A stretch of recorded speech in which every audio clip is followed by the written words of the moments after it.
السلام علیکم ورحمۃ اللہ السلام.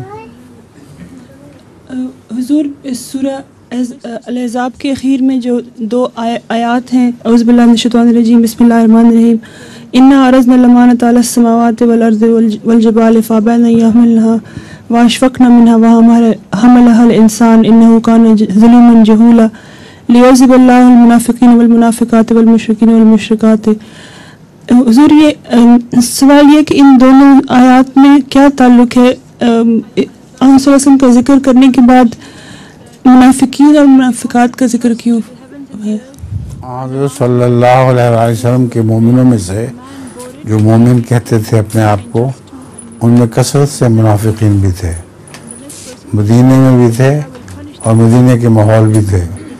تو رسول اللہ علیہ وسلم کی زندگی کے حالات کے متعلق ایک کامل انسان آنے کے باوجود بھی ان میں منافق پیدا ہوتے رہے.